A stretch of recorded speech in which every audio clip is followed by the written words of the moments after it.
reconnaissons que ce podcast est enregistré sur le territoire autochtone non cédé de Montréal-Tiohtià:ke. Bonjour tout le monde, bienvenue au podcast Enchanté. Notre invité aujourd'hui, Michel Rabagliati. Un grand merci d'être là. De nous accueillir chez toi. Dans ta maison en plus. Ça fait plaisir. Peut-être. Bon, ça Ouais.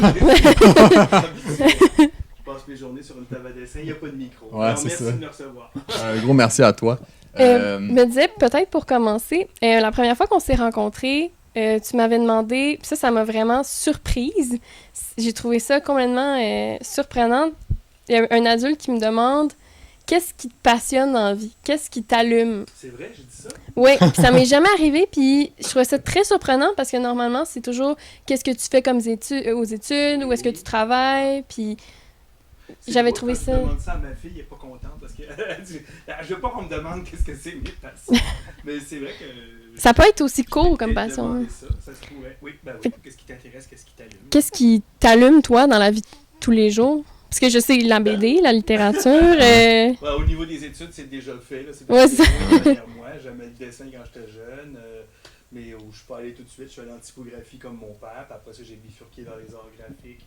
Puis ensuite, je suis revenu à la BD, mais pas mal plus tard. Mais ce qui me passionnait au départ, c'est la bande dessinée quand j'étais jeune. C'est ça que je dois avouer. Mais tu sais, bon. Puis aujourd'hui, en dehors de la BD. Puis... C'est sûr, je pourrais dire c'est raconter des choses. Ouais. Pas tant dessiner. Je me rends compte que tu sais, mon dessin il a comme un peu plafonné. Je suis pas devenu un extraordinaire illustrateur ni un extraordinaire dessinateur dans le sens technique, mais j'aime raconter. C'est ça qui m'allume en premier. C'est quoi raconter, qu'est-ce que je vais communiquer aux gens, Puis quelle matière. t'as-tu essayé d'autres médias pour raconter les trucs ou tu t'es plus investi dans la BD tout au long de ta carrière? Quand je faisais de l'illustration magazine, j'avais quand même, tu sais, bon, quand on fait de l'illustration magazine, on a un article de journal ou une revue, un thème X, ça peut être sur n'importe quoi, les REER, le mariage, le divorce, il y a toutes sortes d'articles à illustrer. Puis il y a un peu de storytelling à faire. Ouais. Ça, c'est comme dans ton illustration, il faut qu'elle parle, il faut qu'elle accote un peu le texte, soit complète le texte d'un bouche-trou. C'est souvent, on appelle ça des illustrations bouche-trou, là, même si on est bien payé pour les faire. C'est de la décoration dans un magazine ou dans un journal. Fait qu'il faut que ça colle avec l'article. Fait que tu t'organises pour raconter quelque chose. J'avais un peu de plaisir d'ailleurs pas mal de plaisir à raconter en illustration fixe là, des choses dans les magazines. C'était déjà de la BD en une seule case, on peut dire, mais c'était déjà des trucs, c'est déjà de la narration. Ouais. Puis j'ai pas essayé autre chose. Non, sinon je fais de la musique, je joue de l'accordéon, tu sais, pas très bien. Je joue de la guitare, pas très bien. Je chante dans une chorale, pas très bien. Ah ouais. Puis c'est ça, là, tu sais, je m'intéresse aux arts, je suis abonné au théâtre, j'aime bien le cinéma, tout ça. Mais dans ma vie de tous les jours, c'est ça. Ça se concentre pas mal dans mon travail. Je suis pas mal passionné par mon travail. Passion. C'est important. Ouais. Aujourd'hui, on a du thé froid Ouais, à la rose. Oui. Est-ce qu'on le boit tout de suite? Tout au long, là. On veut...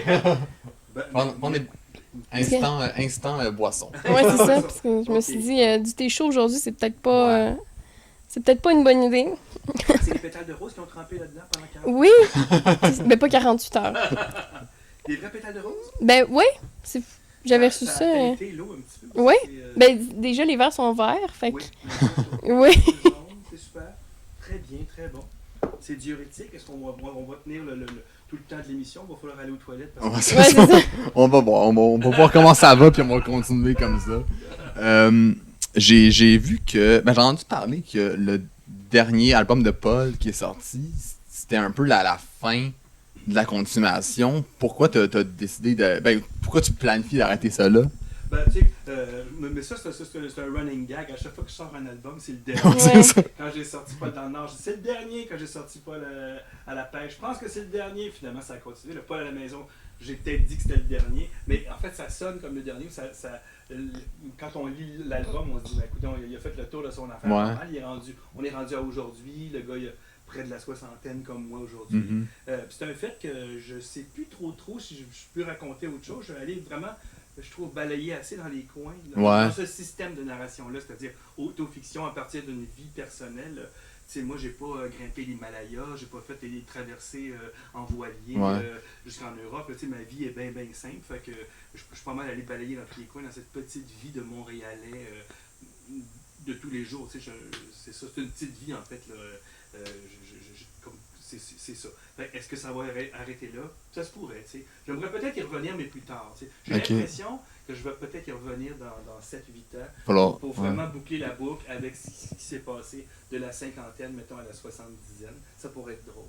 J'ai entendu dire que ça avait été, Paul à la maison, ça avait été très populaire pendant la pandémie.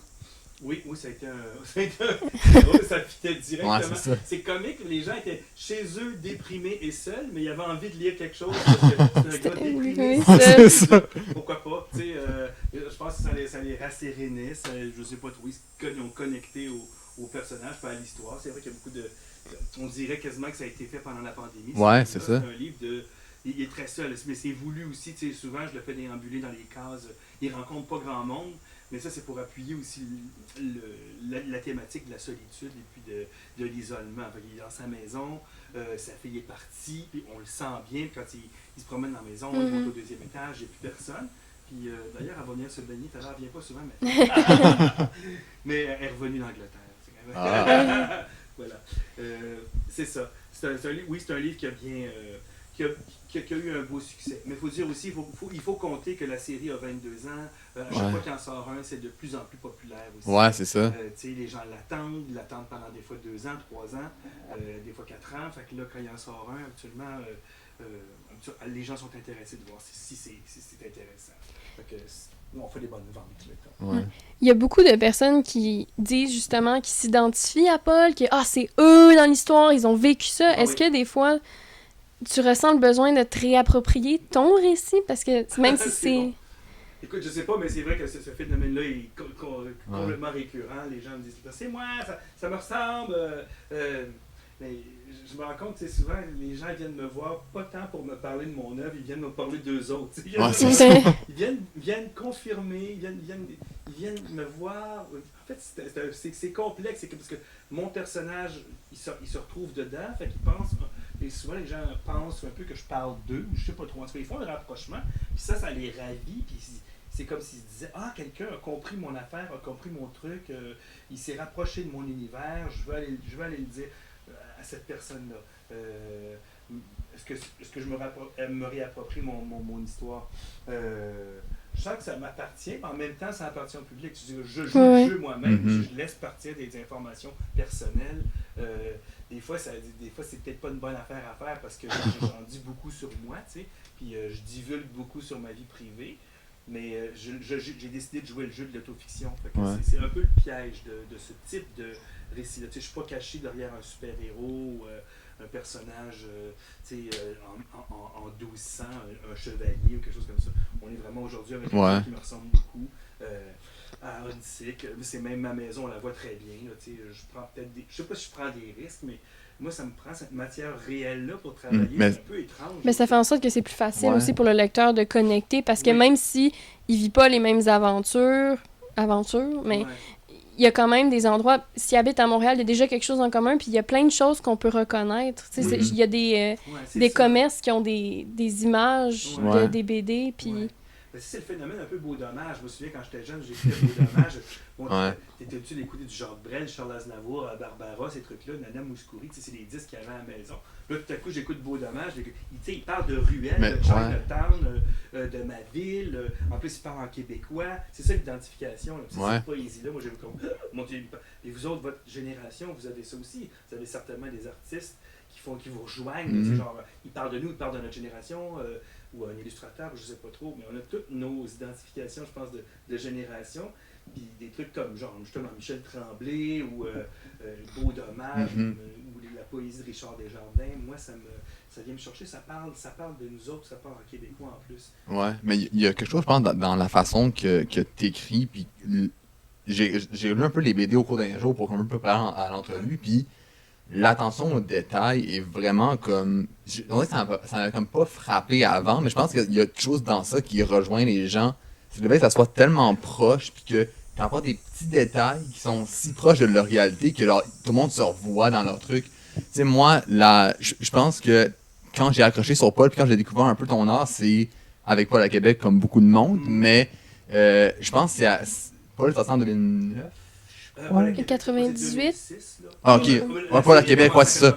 Paul à Québec, c'est genre. Non, plus tard, 2011? 2010. Ouais, c'est ça environ. Puis mon grand-père est mort dans ces années-là environ. Puis c'était comme. On en parlait tantôt que tout le monde se reconnaît dans ton art, mais mon grand-père, on dirait qu'il y avait beaucoup de trucs qui ressemblaient à ton beau-père dans l'histoire. Fait comme, tu sais, on était une famille de 3 aussi, avec des petits-enfants. Fait qu'on on dirait que tout était mis ensemble, puis un peu décidé de la même façon que le beau-père dans Paul. Fait qu'il y avait beaucoup de trucs qui rapprochaient, puis je pense que, tu sais, on en parlait tantôt, le fait que le monde se reconnaisse, c'est qu'il y a une familiarité un peu dans ton écriture, dans tes récits qui amène les gens à se reconnaître dans Paul puis dans les autres personnages de la série. C'est un fait, tu sais, Paul à Québec, c'est comme un portrait. Moi, je l'avais sous la main. En fait, j'avais cette espèce de. J'avais cette famille-là sous la main au moment où mon beau-père, tu sais, où sa santé déclinait. C'était une occasion en or de faire un portrait d'une famille québécoise. Ouais. Tu sais, une famille vraiment, là, comme on en voit tant. Tu sais, 3 filles, 2 parents, Québec, les petits-enfants, la piscine hors terre, des gens, tu sais, de la classe moyenne, là, tu sais, avec un franc-parler, puis tout ça, puis de l'humour, puis une belle entente aussi dans cette famille-là. Moi, je trouvais ça génial de les dépeindre à travers ce drame-là, malheureusement. C'est sûr que on suit Roland, là, tout ça, puis dans sa maladie, mais c'est une occasion en or de faire le portrait de cette famille-là. D'ailleurs, quand on a fait le film, c'est là-dessus qu'on s'est concentré. On s'est concentré sur le portrait de famille. C'est ça qui est intéressant. Mais encore une fois, comme tu dis, ben, c'est ça. Les gens se reconnaissent là-dedans. Je dépeins ce qui se passe autour de moi. Ça les touche plus probablement que si je racontais la vie d'un pilote d'avion en 1908. Bon, tu sais, c'est pas la même chose. Ça peut être intéressant, là, la vie d'un pilote d'avion, puis tout ça. Mais là, ici, là, les gens, ça les touche au cœur parce qu'ils voient des rues, ils voient des magasins. Ça, je suis bien généreux pour ça aussi. Les décors en arrière sont souvent bien compliqués. Moi, c'est ce que je préfère, c'est le détail, surtout dans les personnages en arrière. Ah oui, il y a du monde en arrière. Ouais. Les personnages en avant-plan sont assez dégagés, c'est comme les visages à la Tintin un peu, il n'y a pas tant de détails, mais en arrière, j'en mets beaucoup. Il y a des choses que j'aime faire, j'aime illustrer. Les bâtiments, j'adore. Les affiches publicitaires, ça, j'adore. La typographie, l'affichage, ça, j'aime ça. Puis les choses que j'aime moins, que là, ça paraît. Les autos, j'aime pas ça dessiner. Fait que là, il n'y a jamais comme 4-5 modèles d'auto en arrière. Tout le temps, les Toyota grises, 4 405, c'est pas important. Mais tu sais, si j'avais vraiment l'envie de la voiture, comme Franquin, par exemple, dans Spirou, tu regardes en arrière, dans Gaston Lagaffe, tu regardes les autos en arrière, waouh, tu sais, il y a des Mercedes, il y a des Simca, il y a des Renault 16, il y a des Renault 8, il y a des Renault 10, tout est bien ciblé, il y a des Alfa Romeo, il y a des décaponnés, là, tu sais, il aimait ça faire des autos. Moi, les autos, ça m'emmerde, mais il y avait aussi l'architecture, ça. Il était incroyable pour dessiner Bruxelles, tout ça, tu sais, ces bâtiments sont magnifiques. Moi, je reviens souvent à Franquin parce que c'est mon idole, puis c'est vraiment mon modèle, c'est quelque chose que je voulais accéder, je voulais me rapprocher un peu de lui étant jeune, tout ça. Puis d'ailleurs, c'est au moment où j'ai décidé d'arrêter de vouloir me rapprocher de lui que j'ai sinon, c'est que tu t'accoteras pas Franquin, tu sais, fait que tu es bien de te contenter du talent que tu as. Puis c'est ça que Paul, c'est ça. À un moment donné, j'ai commencé la série, je dis bon, allons-y avec le talent que j'ai parce que je serai jamais Franquin, tu sais, fait que puis c'est pas grave, puis c'est pas grave. En effet, c'est pas grave. Là. On peut raconter avec en BD justement, c'est un art très démocratique au niveau du rendu. Tu n'es pas obligé d'être au stade 10 tout le temps pour pouvoir commencer une bande dessinée. Il y a des excellentes BD mondiales qui sont d'une qualité moitié Mafalda. C'est assez bien. Même les Peanuts de Charlie Brown, de Schultz, c'est bien contrôlé, c'est bien maîtrisé, mais le style est vraiment minimal. Les gars, ils allés bien mollo. On fait ça simple. Puis c'est le storytelling, c'est l'histoire qui compte, c'est ce qu'il y a à dire. Quand tu te rends compte, je me suis rendu compte de ça, à un moment donné, je dis, hey, il y a des BD extraordinaires, puis c'est souvent assez simples. Mais c'est ça, tu sais, il y a... Persepolis, c'est en noir et blanc aussi. C'est une excellente histoire, c'est super. Là, en ce moment, il y a L'Arabe du futur de Riyad Satouf qui marche fort, le 5e volume qui vient de sortir. C'est succès mondial, là, tu sais.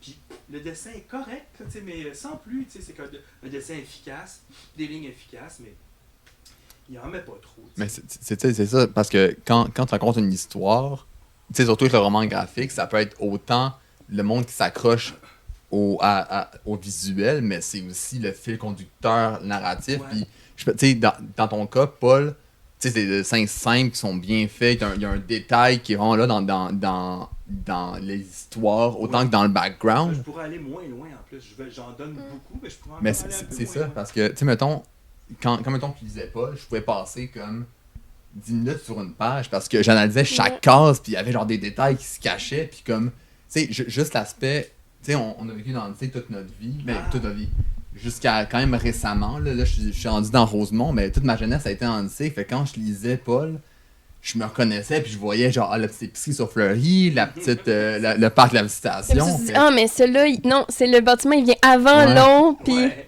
Ah oui, par exemple, dans Paul à la maison, des fois, il marche dans le mauvais sens.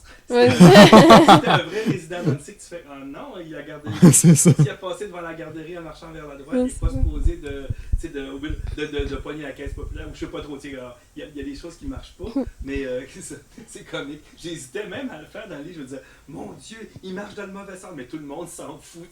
Personne connaît Ouais. l'église Saint-André à Pau ou chez Saint-Paul-la-Croix. Il y en a qui connaissent, mais bon, Ouais. c'est inutile de vraiment. Mais je suis assez proche quand même dans ces déplacements-là.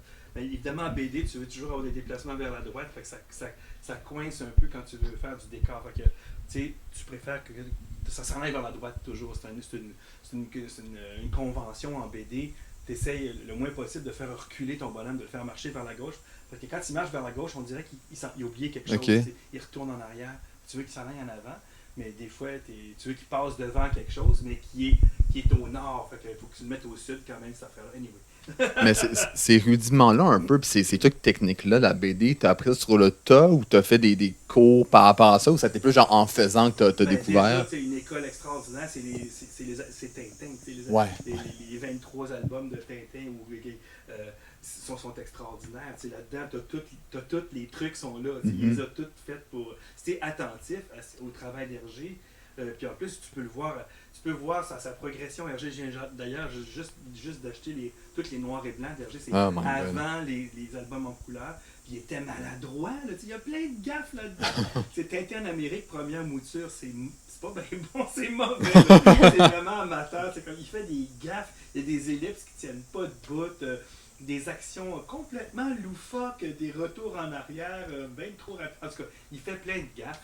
Sa typo sort des bulles, les bulles sont disproportionnées, il y a des longueurs, il y a vraiment plein d'invraisemblances. Fait que lui aussi, il a parti à zéro. Puis au début, Hergé, c'est son premier album, c'est pas bon. Il est moins bon qu'Alain Saint-Augan, il est moins bon que Walt Disney dans ce temps-là. Je veux dire, il a commencé au bas de l'échelle. Puis ça s'est raffiné son art, ça s'est raffiné vraiment jusqu'au bijou de la Castafiore, qui est vraiment comme pour moi l'apothéose. Ouais. Un des meilleurs scénarios de BD, là, c'est comme extrêmement raffiné, avec plusieurs actions en même temps. C'est très complexe, c'est très chronométré. C'est un chassé-croisé difficile à contrôler, mais c'est vraiment bien maîtrisé. Fait que, on part là, vraiment, là, Tintin au Congo qui est minable, jusqu'au bijou de la Castafiore qui est un chef-d'œuvre. Fait que ça, c'est une école en soi. Il a même réparé, on le voit même quasiment réparer ses gaffes au fil des ans, puis lui-même devenir plus professionnel, plus raffiné dans sa narration, jusqu'à vraiment raffiner son art au maximum. Fait que ça, c'est une école de bas. Puis t'en lis de la BD. Un moment donné, les codes reviennent. Ouais. Les codes qu'Hergé utilise, aujourd'hui, les gens les utilisent encore. Les gros plans, les lignes de vitesse, les surprises, les ellipses, tout ça, c'est de la poutine, c'est de la cuisine que tu apprends. C'est comme apprendre à faire un gâteau, une tarte. Il y a des trucs de base à faire en cuisine. C'est un peu ça que Hergé, c'est une école de cuisine. C'est un bon guide pour te fier dessus. Là. Tout est bien fait. C'est comme justement l'action qui s'en va vers la droite. Les chutes en bas de planche. Il y a toujours une espèce de page turner en bas à droite. Dans presque toutes les BD, il y a quelque chose qui se passe en bas à droite. Dans la dernière case, ça appelle une tourne de page, où tu tournes la page et une surprise, ou là, il y a autre chose à la page de gauche, où tu changes de décor, tu changes de mood. Ça, c'est des conventions que tu apprends dans ces classiques-là. Selon toi, comment les nouveaux BDistes sur le marché font qu'est-ce qu'ils font de différent pour se démarquer par rapport à toi quand tu as commencé? Parce qu'il doit y avoir des nouveaux sujets qui se faisait pas aborder avant? Ben, je sais pas, je vois encore un peu les mêmes conventions, en tout cas dans les BD. OK. Tu vois que ce que Hergé a fait, puis Franquin a fait, puis que moi j'ai suivi de toute façon, les jeunes d'aujourd'hui, que je sais pas, comme Catherine Drolet, Iris, Viane, les plus jeunes, c'est sensiblement les mêmes cas. Les autres aussi sont pognés à faire comprendre à quelqu'un qu'est-ce qui se passe. C'est ça la bande dessinée, c'est que tu fais pas ça pour toi, tu fais ça pour un lecteur. Fait qu'il faut que tu lui fasses comprendre que le gars, il arrive quelque part. Bon, ben, tu dis, il arrive quelque part, ou ben non, tu le vois, la première case, c'est une espèce d'establishment shot, tu veux voir où est-ce qu'il est. Après ça, tu le suis dans l'action. Tout le monde respecte un peu les mêmes règles. Je trouve que ça n'a pas tellement évolué au niveau de justement des ingrédients de base. Tu sais, farine, sucre, sel, poivre, ça c'est encore tout là. C'est les styles qui changent et qui évoluent. Les couleurs, le trait. Les sujets? Est-ce que ça a changé? Ou... Genre, est-ce qu'on parle plus de santé mentale? C'est comme l'hostie de chat, par exemple, de Sviane puis de Iris. Ben là, c'est plus, je dirais, 20-something. C'est plus pour les jeunes de 20 ans qui sont dans leur coloc, par exemple, dans un appart, puis qui s'occupent d'un chat. Bon, c'est générationnel, là, tu sais. Why not? J'aurais probablement fait ce genre de BD-là dans la vingtaine. J'aurais parlé de mon premier appart. J'en ai parlé de mon premier appart. Ouais, c'est ça. Si j'avais été coloc, j'en aurais parlé. C'était un bon, je trouve que c'était un bon bon sujet. Qu'est-ce qu'ils font? Ben, tu sais, il y a des gens qui travaillent aussi comme moi, c'est-à-dire dans l'autofiction, comme justement Iris, Catherine, ils font des trucs personnels, genre racontent leur vie. Julie Doucet, moi, elle est de mon âge, là, mais il y en a qui vont dans l'autofiction, il y en a qui vont dans la fiction complète, puis il y en a qui vont dans l'absurde, tu sais, Francis Desharnais, genre des trucs genre Galaxie, Hôtel Galaxie, des trucs comme ça. On est plus dans l'absurde, mais tout est ouvert. Je trouve que c'est un peu toujours comme avant. Ouais. Okay. On est encore dans l'époque de pilote ou métal hurlant ou fluide glacial. Tous les sujets sont ouverts. On peut y aller. Tu sais. Je trouve que tu es tout ouvert. C'est sûr que si tu fais quelque chose de haineux ou de raciste, tu vas te faire ramasser assez vite. Tu sais, ça a toujours été. Tu sais, ça n'aurait pas passé dans les journées. Ben, peut-être dans les journaux allemands. Dans les journaux, pendant la guerre, c'était autre chose. Il y avait des caricatures politiques virulentes, puis bon, des prises de position. Mais là, c'est pas la même chose. Moi, personnellement, ce que j'aime le plus, c'est des BD plausibles. Où est-ce qu'on est dans le plausible?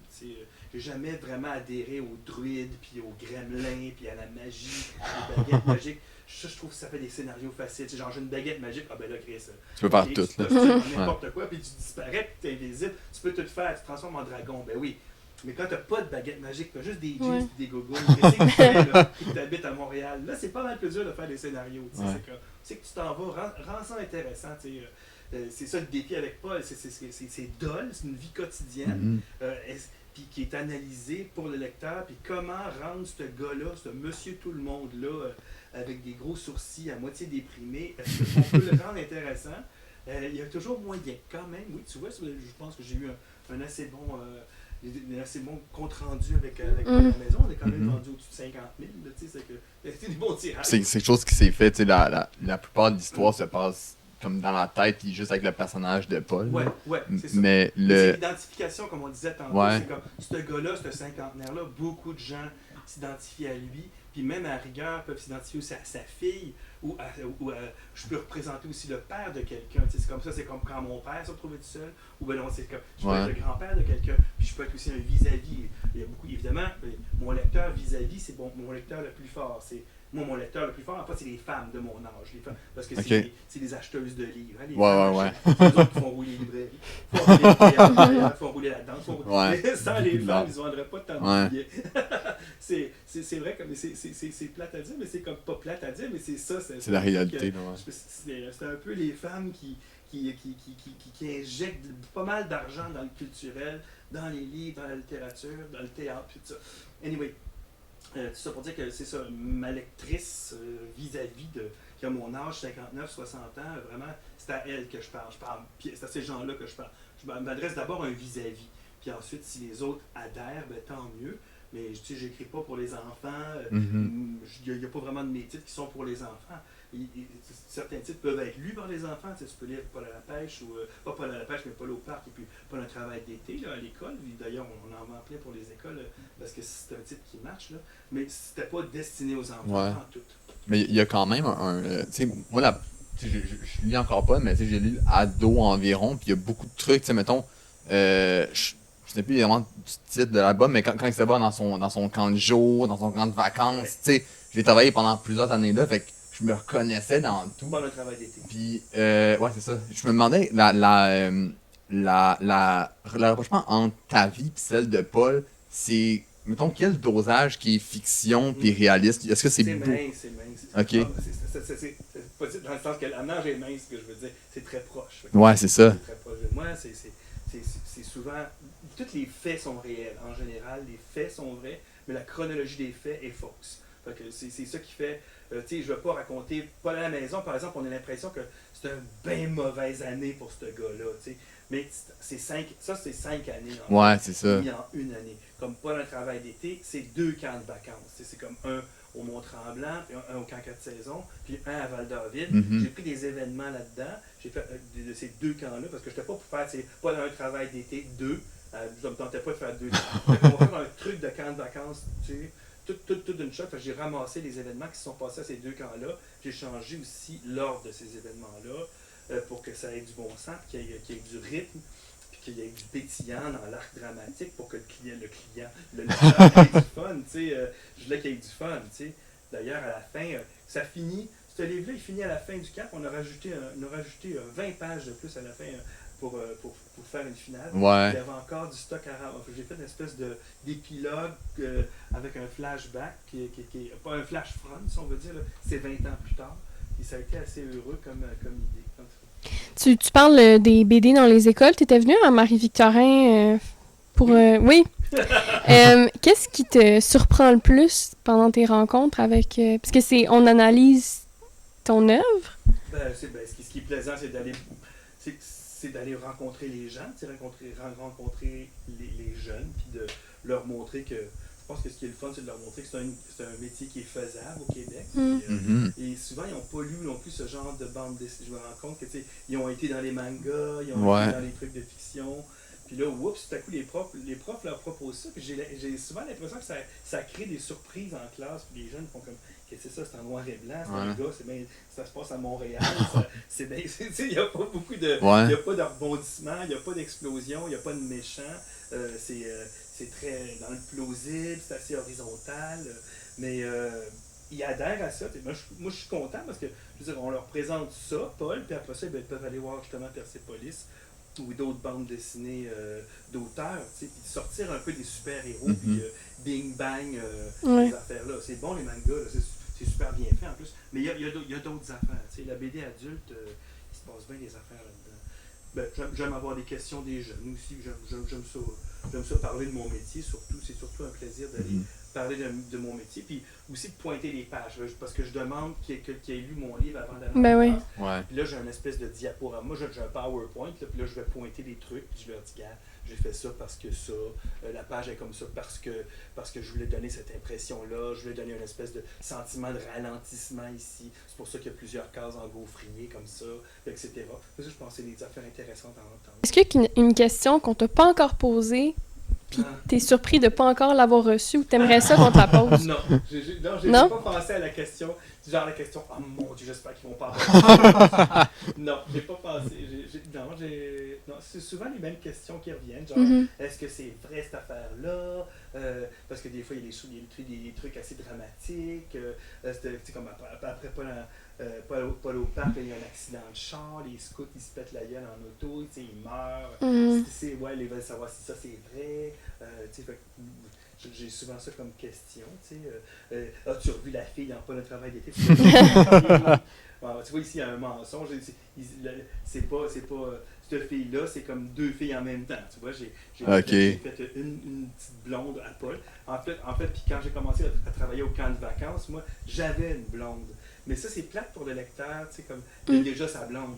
Mais j'aimais bien mieux enlever C'est excitant de voir un nouveau personnage. La fille, elle va arriver plus tard, elle arrive plus tard. Elle arrive en autobus, puis là, il y a une rencontre. C'est plus intéressant pour le lecteur que si le gars, il sort déjà avec la fille depuis 2 ans, tu sais. Fait que malheureusement, José est disparu des années. Il est remplacé par une Annie, qui est une espèce de mélange entre José et Martine. En tout cas, c'est ça. Fait que, on parlait tout à l'heure, si tout était vrai, là, c'est genre le mensonge que je vais faire. Là. Puis parce que, tu sais, on travaille beaucoup, c'est que le détail est vraiment présent tes trucs. Puis est-ce que tu fais beaucoup de recherches ou tu puises dans tes propres souvenirs pour faire tes œuvres? Je vois dans ma tête. Est-ce que je m'en souviens dans ma tête? Oui, si je m'en souviens dans ma tête, je vais dessiner.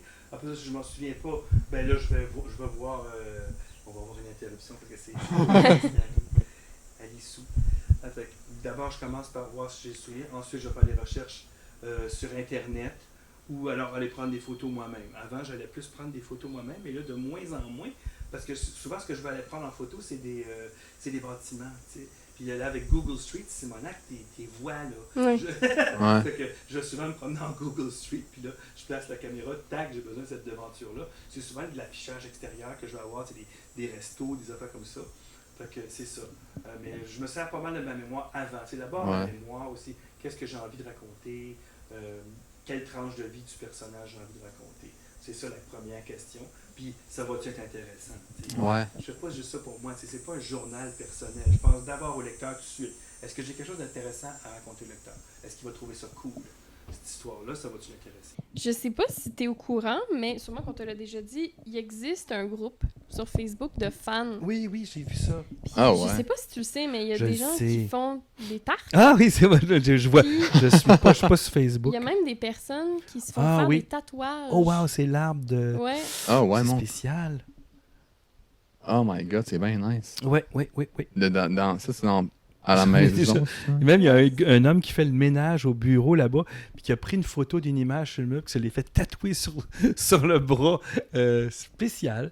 Il y en a qui aiment, ben, c'est des images, hein, il y en a qui aiment ces images-là, pourquoi pas. De toute façon, c'est libre de droit, les tatouages, c'est pas de la reproduction, Mhm. c'est one-shot deal, fait que les gens peuvent bien faire ce qu'ils veulent. Il y a des gens qui dessinent sur le mur, ils font des agrandissements de mes planches, ça se fait, ça, tu peux faire des grands prints, pourquoi pas, tu sais, pour chez vous, c'est cool, je trouve. Est-ce que il y a une œuvre sur laquelle tu aurais voulu travailler? Mettons, si tu avais le choix dans l'histoire de te dire « Ah, si je pouvais, là, j'aurais aimé ça participer à ce projet-là. » Une œuvre en général, tu Ouais. parles? Ah, Seigneur. Mais ça peut être au Musée des Beaux-Arts, là? Non! N'importe quoi. Ben, je sais pas, tu sais, j'aurais peut-être aimé des fois participer à faire la BD plus tôt. Je regarde souvent les magazines comme, tu sais, genre, le moment est passé, mais il y a eu des magazines de BD importants au Québec, Crow, Titanic, Iceberg, tout ça. Et puis, j'ai pas publié là-dedans. Tu sais. J'aurais peut-être aimé, si je pouvais retourner en arrière, j'aimerais participer à ces magazines-là, puis proposer des plans. J'aurais aimé faire partie de cette aventure-là. J'avais l'âge pour, mais j'étais plus dans le design graphique, puis j'ai laissé passer le train.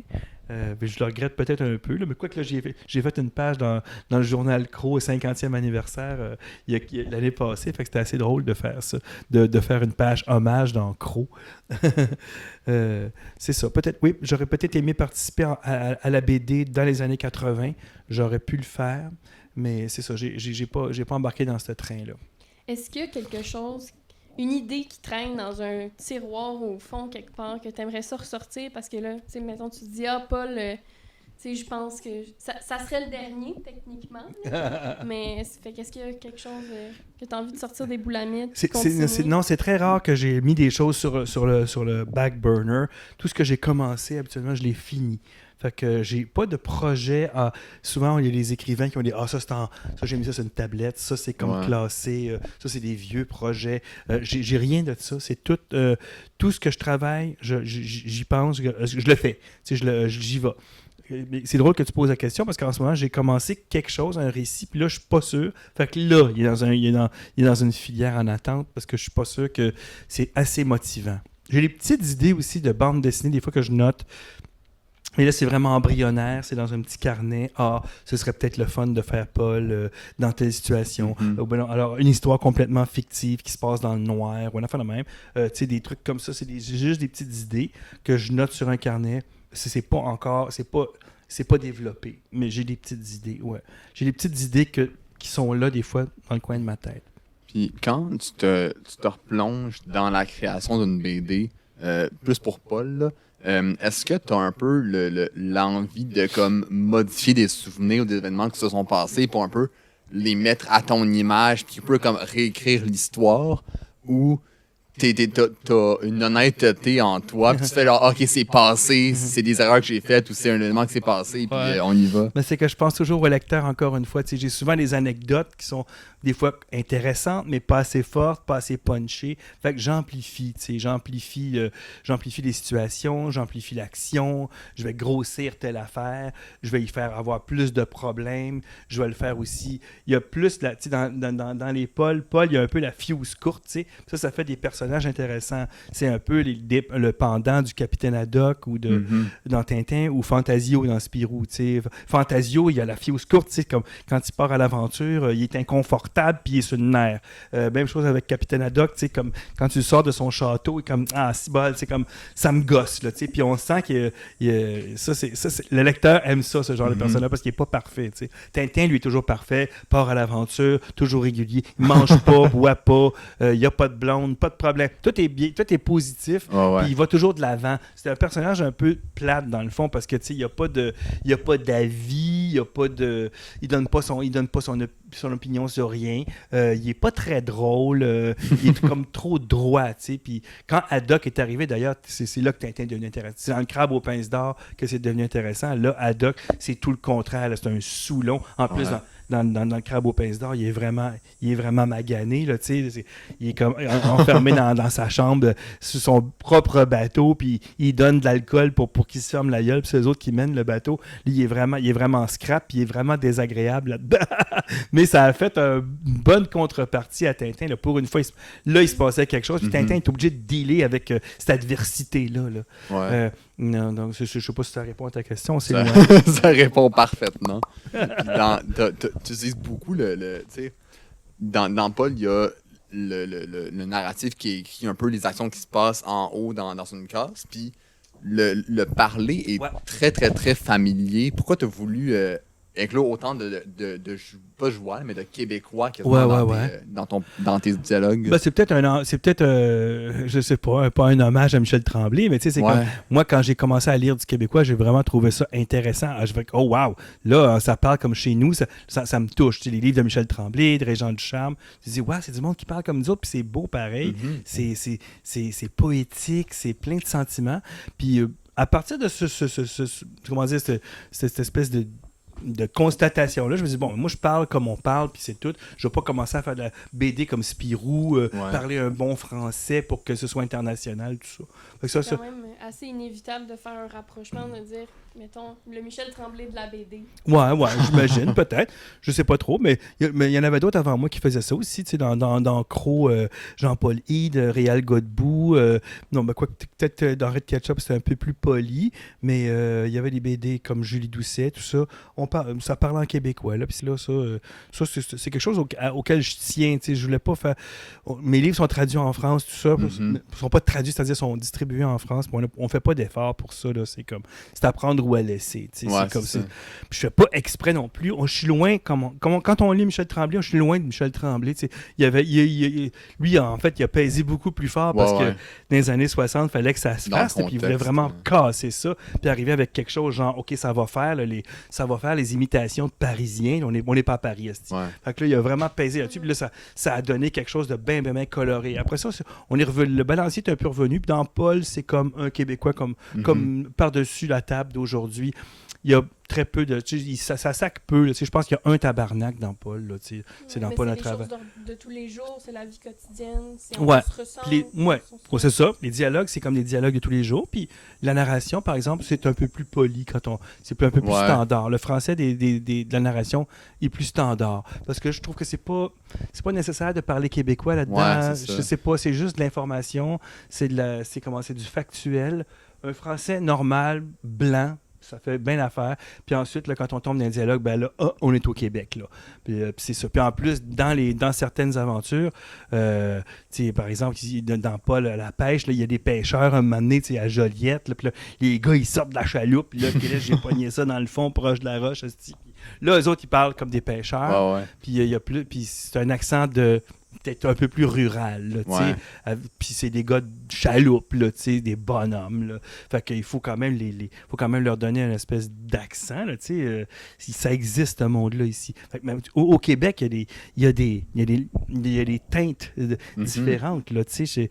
Puis même quand c'est mon père qui parle, mon père, c'est un Français, tu sais. Fait que ça se sent. Il dit des mots, tu sais. Il dit des mots que les Québécois disent pas, tu sais, genre cornichon, fisc, des trucs comme ça. Fait que, c'est les Québécois disent pas ça, tu sais. Puis en même temps, il dit des mots en anglais parce qu'il s'intéresse à la culture américaine. C'est ça. Mais ma tante, ma grande tante, c'est une Française. Fait que là, c'est franchement parisien, c'est franchement français. Ma grand-mère, c'est franchement France. Puis c'est ça. Je respecte dans le fond ce que j'ai entendu pendant ma vie. C'est tout, là, tu sais. Les Paul imprimés en Belgique ou en France, est-ce que la narration est gardée pareille, mais les bulles sont Non, en français? c'est toujours québécois? pareil. On touche à rien. Qu'est-ce qui fait que ça a accroché là-bas? Ben, tu sais, ça accroche parce que je pense que dans le livre, j'ai pu constater en faisant des conférences là-bas que les gens aiment les livres québécois, mais ils n'aiment pas les films québécois.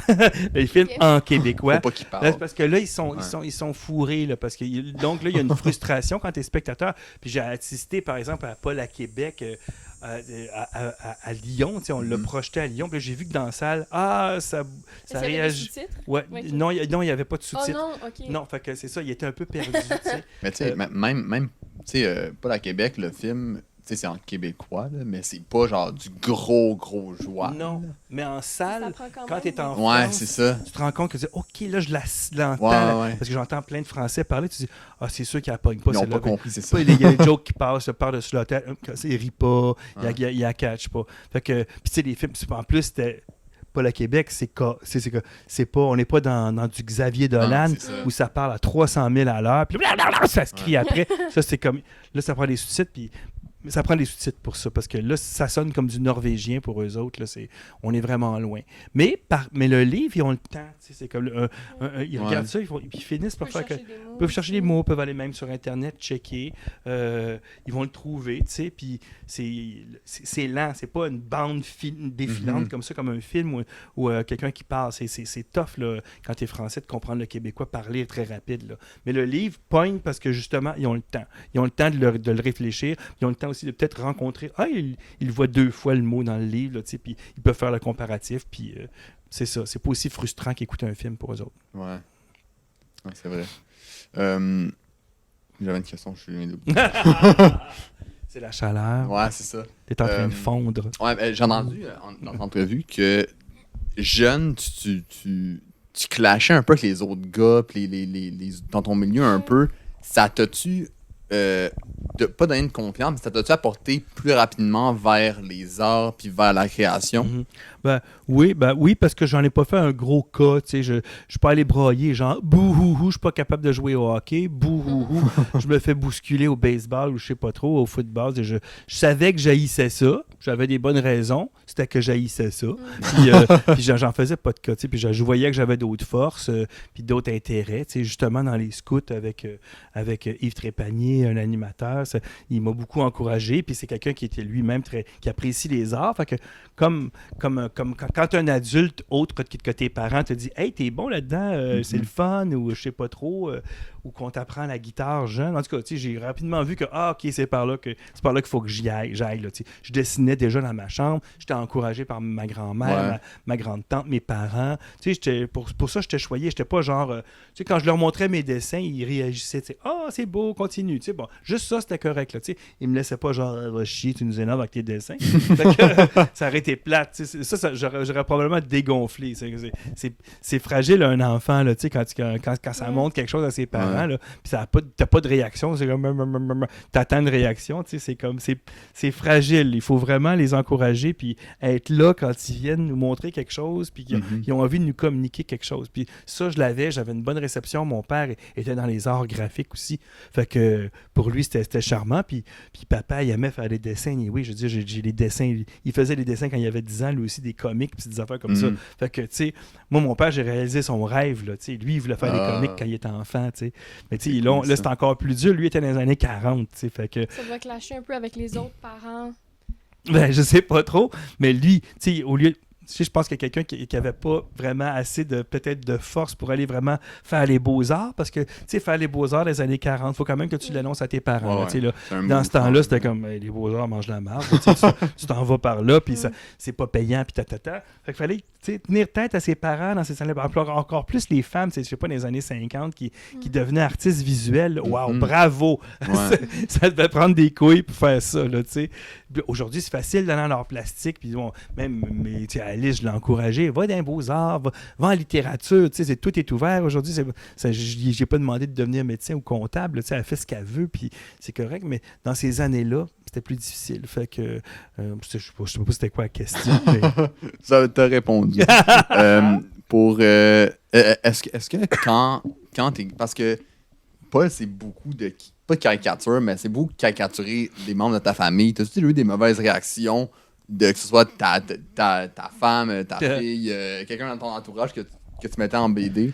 Ouais, ben tu sais, les portraits sont pas si précis que ça, fait que j'ai pas eu tant de commentaires au niveau de la ressemblance, parce que tu regarderais un dessin, par exemple, de ma belle-sœur Doris, tu mets, mettons, Monique, la fille que je dessine, qui est supposément ma belle-sœur, les deux, tu peux pas les reconnaître dans la rue, ça manque de traits, ça manque de détails, tu sais, c'est juste une schématisation, c'est des schématisations de visage, tu sais, lunettes rondes, nez rond, cheveux noirs, bon, ça c'est Monique, l'autre, cheveux noirs frisés, nez pointu, bon, ça c'est Suzanne, l'autre, les cheveux comme ça, tac, c'est Lucie, Carole, mon ex. Tu sais, fait que ça va. Tout le monde est assez content de son portrait. Là, ouais. tu sais, là. C'est surtout les événements. Tu sais, des fois, quand je me mets la main dans les événements personnels des autres, j'ai pas fait souvent. Tu sais. Ouais. J'ai pas fait ça souvent parce que c'est souvent mes affaires à moi, donc je n'ai que moi qui me taper sur la tête. Là, tu sais. Mais des fois, je suis allé, par exemple, dans la vie de ma belle-sœur, qui était mère visiteuse, tout ça, qui visitait des gens. C'est supposé être confidentiel. C'était comme une psychologue, si tu veux, elle m'avait des fois raconté des cas où elle était allée dans les familles, puis tout ça. Puis ça, là, elle était mal à l'aise, parce que là, j'étais dans ses plates-bandes directement. Ouais. C'était pas tant le portrait physique, mais c'est le portrait factuel que je faisais d'elle, puis de son travail. Là, elle disait, je vais me faire repérer, là, je me sens pas. Elle se sentait exposée. Fait qu'il faut faire attention à ça quand on fait de l'autofiction ou de l'autobiographie. Ouais. Est-ce qu'il y a des gens qui t'ont déjà dit, pas t'as changé ma vie, mais t'as changé, il y a des événements qui ne se seraient pas passés de la même façon? Je sais pas.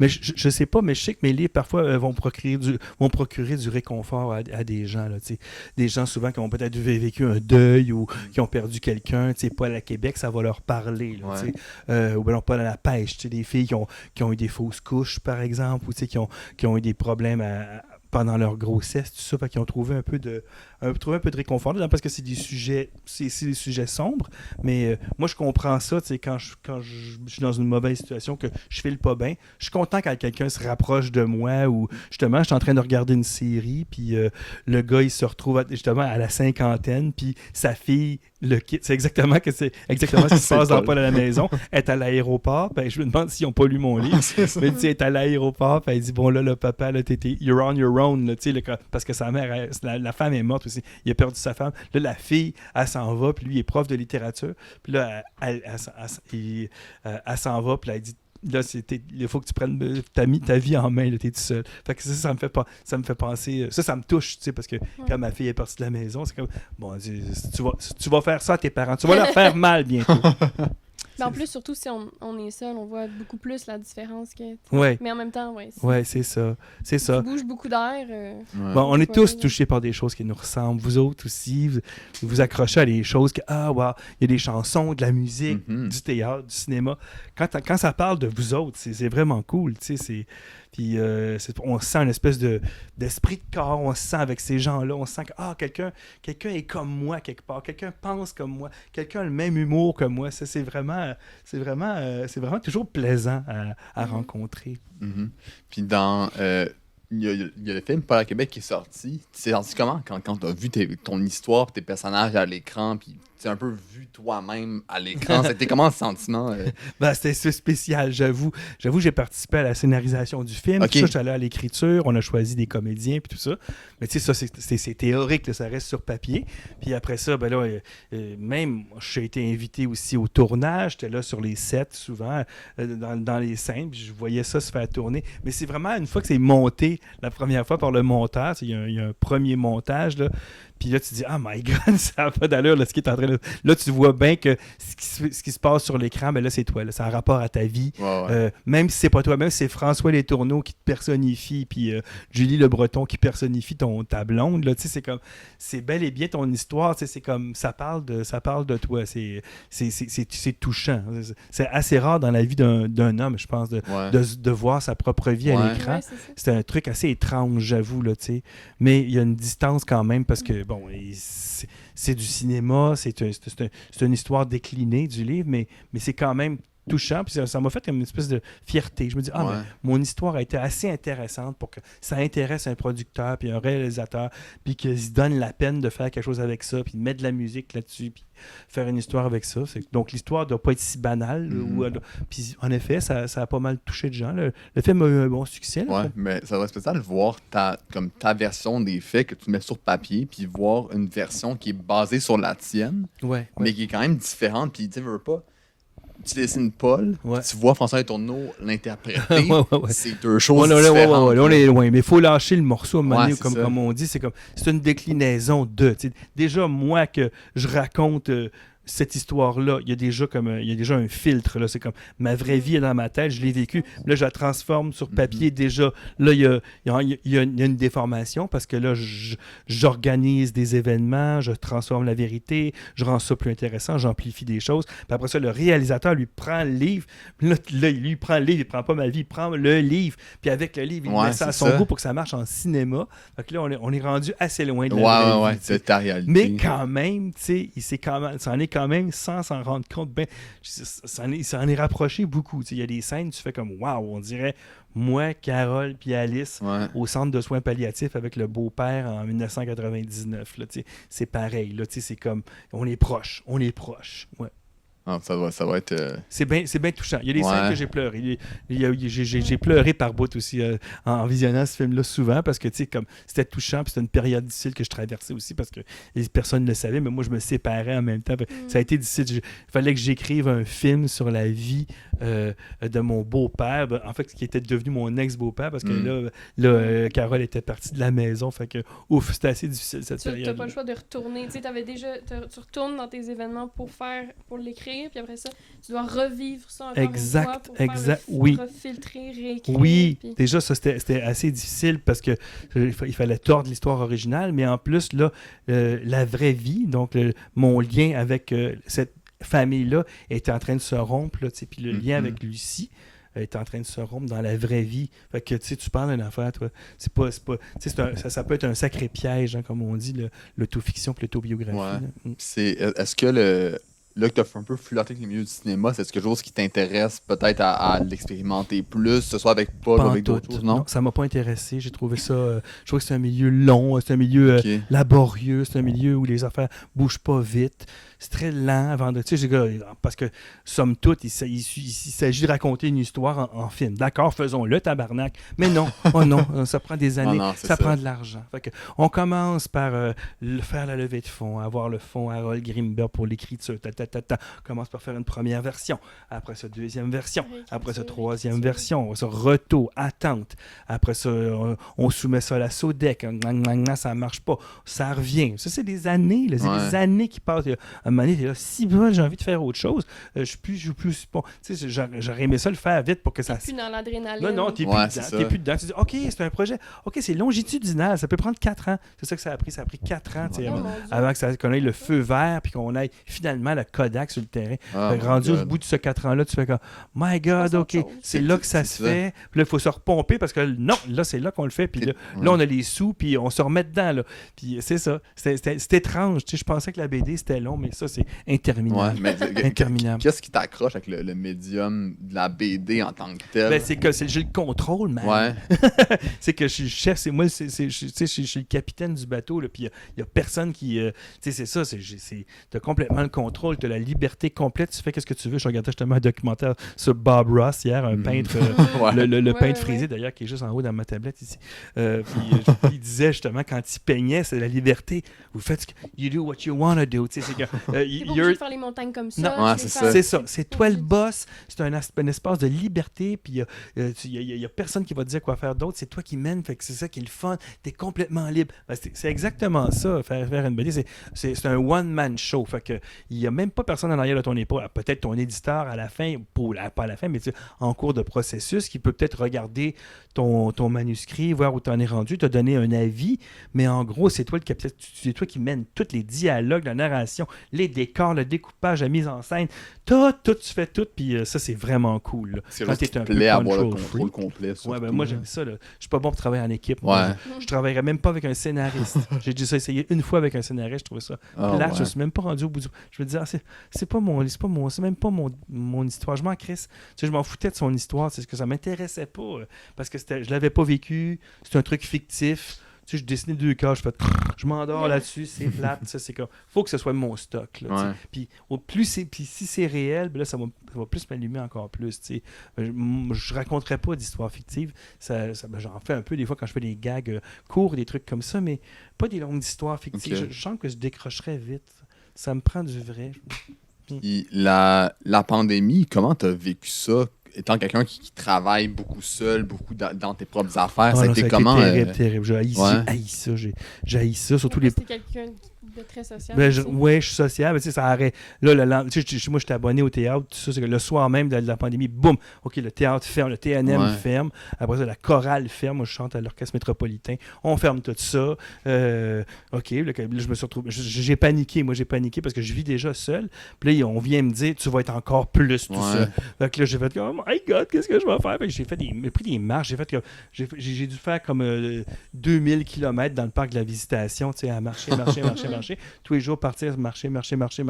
Puis c'est ça que j'ai fait. Puis j'ai pas été créatif, pas en tout, évidemment. Moi, ça a fait l'effet, genre, j'ai pas d'idée. Là. Ah, Là, ouais. même encore, là, je suis encore à... Là, je sens qu'on est encore dans une période Ouais. bizarre. Un Ça me entre-deux. tente Un pas. Moi, brouillard. L'air du temps est comme un peu voilé. Ouais. Je sais pas vraiment... J'ai pas d'idée. Est-ce que c'est le temps de faire quelque chose? Puis pourquoi le faire? Tu sais, on peut se poser des questions existentielles Ouais. même. Je sais pas, c'est une période pour moi qui est pas très créative. Mais je trouve ça intéressant parce que je suis aussi animateur pour une émission de radio sur le rap, puis il y a beaucoup de rappeurs qui... Ça a été une période extrêmement furtive créativement pour eux, Oui. puis ils ont créé plein de choses, puis Oh. dans une autre situation, toi, c'est pas ça pantoute. Fait que je trouve ça super intéressant, la pandémie, comment ça a affecté du monde différemment. Ouais. Il y a du monde qui... Ça a été bénéfique pour eux, d'autres qui ont tombé dans des maladies mentales. Vraiment plus sombres. Oui, mais moi, j'étais proche de ça. Là. J'étais très dans le 4e sous-sol, comme on dit. Moi, ça m'a pas fait. Là, ça m'a pas donné d'idées. Ça m'a pas... évidemment, tu veux pas parler de pandémie. Je veux pas faire une BD sur la pandémie. Non, c'est ça. C'est la joke. Là, non. Tout le monde va vouloir juste oublier ça. C'est celui qui va faire une BD avec des masques. Là, je pense qu'il va vendre Ouais. 3 livres. Là, ça intéresse... les gens, tout le monde est là-dedans. C'est pour ça que On tout a le monde besoin doit d'être se faire à part. C'est vacciner ça. aussi. Allez faire vacciner, qu'on en finisse, puis que Ouais. ce classeur-là, on va le mettre ailleurs, puis on va continuer à vivre, là, mais c'est ça, c'est pas une période intéressante, c'est pas pour moi. En tout cas. Mais il y en a, c'est vrai, comme tu dis, qui ont des idées de business. Hey, on va se partir une business, on va monter du commerce en ligne, ou je sais pas trop. Il y en a que ça a été bénéfique, puis le cerveau leur a bouillonné, puis ça a été positif. Mais Tant toi, mieux. c'est quoi qui t'inspire pour ta création, que ce soit de Paul ou d'autres choses? Qu'est-ce qui te donne l'inspiration créative par rapport à certains trucs? C'est spécial, je sais pas. T'as jamais pensé à ça? C'est une bonne question, qu'est-ce qui Ouais. m'inspire? C'est souvent un souvenir, hein? Moi, Ok. ça part... Évidemment, dans les 9 albums de Paul, c'est du souvenir. Ouais. Ça marche du souvenir, puis l'intérêt de le raconter aussi. J'ai beau avoir des souvenirs, oui, tout le monde a des souvenirs. Est-ce que tout le monde a envie de passer 2 ans de sa vie à raconter ça en case? Il faut que ce soit intéressant. Là, pour l'instant, c'est ça, j'ai le cerveau comme blanc. J'ai pas de... Mhm. J'ai pas d'idée, j'ai pas de souvenir intéressant à raconter, il me semble. C'est comme si j'attendais que tout ça passe pour que l'air se rafraîchisse. Comme là, il fait bien chaud. Il fait penser un peu à ça. C'est lourd. On dirait qu'il faut que le vent tourne un peu. Mais c'est des choses personnelles qui m'inspirent. Ouais. Ça vient du personnel. C'est des événements, des souvenirs, des réminiscences de X affaires. Jusqu'à date, c'est ça. Là, pour l'instant, comme je te dis, je ne sais même pas si je vais fonctionner sur ce mode-là pour ce qui s'en vient. Je ne sais pas encore. Bon, ben, merci. Un gros merci à chez toi. Ça a été super Merci Ophélie, sympathique. merci Arnaud. Je vous souhaite bonne chance avec votre podcast qui s'appelle déjà Ça s'appelle Enchanté. Fait que, Enchanté, c'est cela. c'est un gros merci à toi pour ton temps, puis nous avons invité en ton demeure. Puis All right. on a hâte de voir la suite pour Michel Abaglati, puis ce qui va s'en venir. OK, j'ai hâte de voir ce qui va se passer avec vous. C'est Merci bon. pour le thé, c'était bon. Merci beaucoup. Bye. Ciao.